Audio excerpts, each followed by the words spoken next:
बड़ी खबर का, पटना से बड़ी खबर। सीएम आवास के बाहर हलचलें हुई तेज। जेडीयू के कई नेता सीएम से मिलने पहुंचे हैं। पूर्व सांसद आनंद मोहन और लवली आनंद मिलने पहुंचे। ललन सिंह के इस्तीफे के बाद बड़ी हलचलें। 29 दिसंबर को दिल्ली में जेडीयू कार्यकारिणी की बैठक होनी है। देखिए, इस पूरे मामले को लेकर पहले शुरुआत में खबर आई कि ललन सिंह ने इस्तीफा दिया, फिर उसको लेकर कश्मकश की स्थिति रही। फिर तीसरी खबर ये आई कि 29 तारीख को जाकर चीजें ऑफिशियल होंगी, जब यहाँ दिल्ली में बैठक होने जा रही है। सीएम आवास के बाहर फिलहाल हलचलें तेज हो चुकी हैं। ये देखिए, नेताओं के साथ में मिलने का सिलसिला शुरू हो चुका है। इससे पहले खबर ये थी कि नीतीश कुमार ने कई पदाधिकारियों के साथ में पार्टी की बैठक की है। पूर्व सांसद आनंद मोहन, लवली आनंद मिलने पहुंचे हैं। और अस्मित सिन्हा जुड़ रहे हैं मेरे साथ, मेरे सहयोगी इस वक्त। अस्मित का रुख करते हुए सीधे अस्मित, ललन सिंह के इस्तीफे की खबर ने बिहार की सियासत में भूचाल पैदा कर दिया। फिलहाल नीतीश कुमार के आवास पर लगातार जो नेताओं के आवागमन का सिलसिला शुरू हुआ है, इसको लेकर क्या खबर?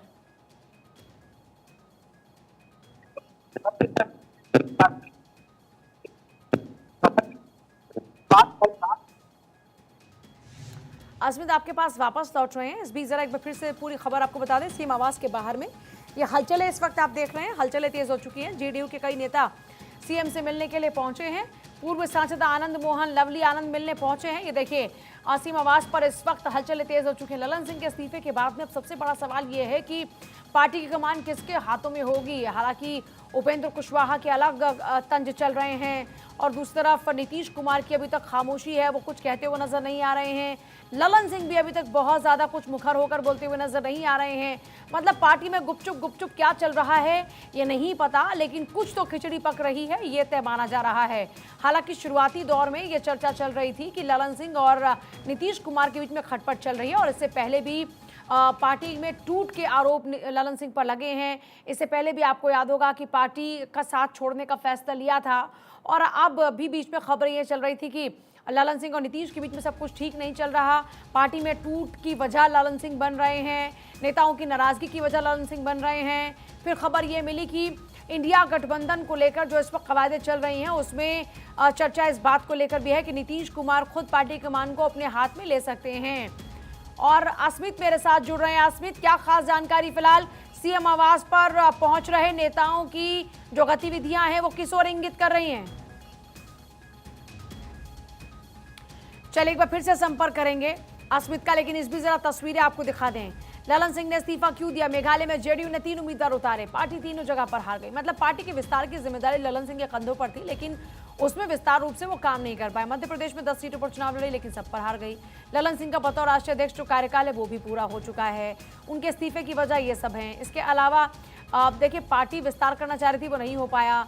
तो 31 जुलाई 2021 को ललन सिंह को अध्यक्ष बनाया गया था, नीतीश कुमार ने उनको अध्यक्ष बनाया था। जेडीयू के लिए जातिगत समीकरणों को वो साध नहीं पा रहे, क्योंकि अभी पिछले कुछ दिनों में आपने देखा कि जातिगत सर्वे के बाद में लगातार जातिगत सर्वे की इतनी ज़बरदस्त डिमांड हो रही है, उस पैमाने में भी फिट बैठते हुए नजर नहीं आते हैं ललन सिंह। पार्टी किसी ओबीसी या फिर दलित समाज के नेता को कमान दे सकती है। ये चर्चा चल रही है कि दलितों को साधने के लिए या फिर ओबीसी को साधने के लिए ये हो सकता है कि पिछड़ों या फिर दलितों में से कोई चेहरा हो सकता है जो पार्टी कमान को संभाले और पार्टी किसी ओबीसी दलित चेहरे को मौका दे सकती है पार्टी के राष्ट्रीय अध्यक्ष के तौर पर। माफ कीजिएगा, ये चर्चा लगातार चल रही है। अब ललन सिंह से पार्टी के ज्यादातर विधायक खफा चल रहे थे। विधायकों की शिकायत थी कि ललन सिंह उनसे मिलते नहीं हैं, उनसे बातचीत नहीं करते हैं। नीतीश कुमार और ललन सिंह के बीच में भी सब कुछ ठीक नहीं चल रहा था। 24 जनवरी 1955 की अगर बात करें तो पटना में राजीव रंजन उर्फ ललन सिंह की यहाँ पर एंट्री। टीएनबी कॉलेज भागलपुर विश्वविद्यालय से कला स्नातक, ये उनका अभी तक का पॉलिटिकल करियर है।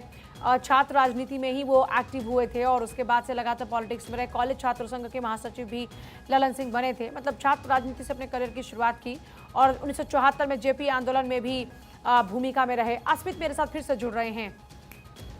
अस्मित का एक बार रुख करते हुए, अस्मित क्या जानकारी खास?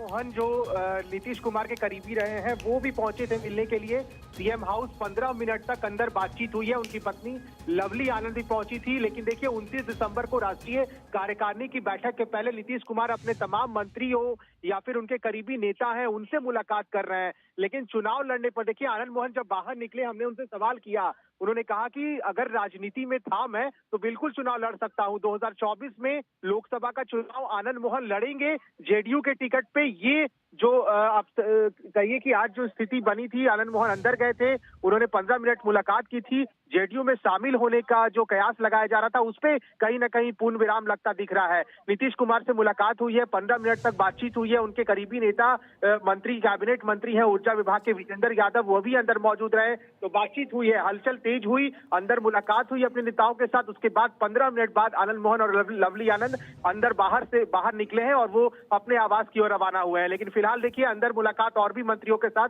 नीतीश कुमार की जारी है। पूजा, मंत्रियों के साथ में मुलाकात का सिलसिला चल रहा है। बहुत शुक्रिया अस्मित आपका फिलहाल पूरी जानकारी के लिए। तो बैठकों पर बैठकों का सिलसिला लगातार जारी है और